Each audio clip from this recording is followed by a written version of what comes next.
Okay, അപ്പോൾ ഇന്ന് നമ്മൾ മാറ്റാൻ പോകുന്നത് HCV 500 എയർ ഫിൽറ്ററാണ്. അപ്പം നമുക്ക് വേണ്ട സാധനം എന്ന് പറയാൻ 5 mm എയർലിങ്ക് കീ ദൂരാനായിട്ട്, പിന്നെ എയർ ഫിൽറ്റർ ഇതിന് 979 രൂപയാണ്. അപ്പോൾ ഇതിൽ 1 2 3 4 5 6 7 സ്ക്രൂ ഉണ്ട്. അത് നമുക്ക് ഊരണം. ഇവിടെ ഒന്ന് ലൂസാക്കി കൊടുക്കുക.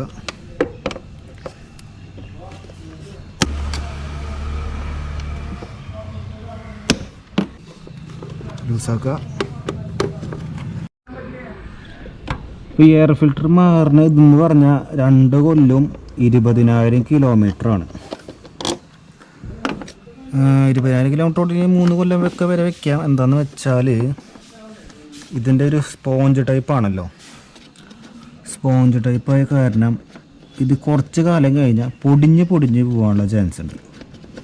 ഇപ്പോൾ പൊടിഞ്ഞ് കയറിയിട്ട് ഈ സെൻസർ ഉണ്ടാകും. ഇത് MAF മാസ് എയർ ഫ്ലോ സെൻസറാണ്. അപ്പോൾ അതുമൊക്കെ കയറി പറ്റി പിടിച്ചിരിക്കും, എഞ്ചിനുള്ളിലേക്കൊക്കെ കയറി പോവും. അപ്പോൾ അത് കാരണം മാക്സിമം ഒരു 3 കൊല്ലമൊക്കെ മാറി ഒക്കെ 3 കൊല്ലമൊക്കെ പരമാവധി മാറ്റാൻ നോക്കുക. ഇനി അഥവാ എന്നാൽ മാറ്റിയിട്ട് ഓർമ്മയില്ലെങ്കിൽ അപ്പോൾ തന്നെ മാറ്റുക. ആ ഡേറ്റ് തൊട്ട് വീണ്ടും നോക്കി വയ്ക്കുക. അങ്ങനെ ചെയ്താൽ മതി.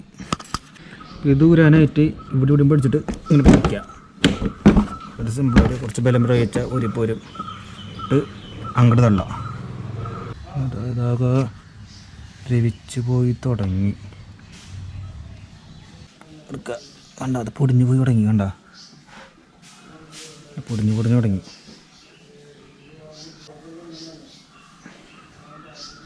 കണ്ട,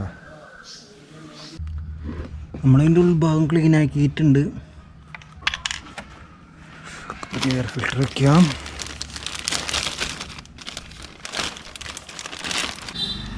അപ്പോൾ ഈ ഭാഗം അടിച്ചു വരണം, ഈ ഭാഗം മേലേക്ക് വരണം. അങ്ങനെയാണ്. ഇങ്ങനെ ഇറക്കി വെച്ച് കൊടുക്കുക.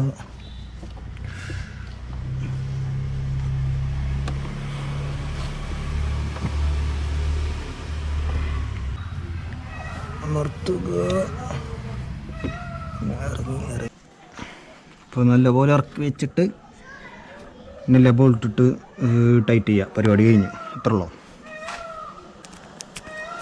ഇതിൽ സംശയങ്ങളൊക്കെ ഉണ്ടെങ്കിൽ കമൻറ്റിൽ പറയാം. അറിയാവുന്നതാണെങ്കിൽ പറഞ്ഞുതരാം.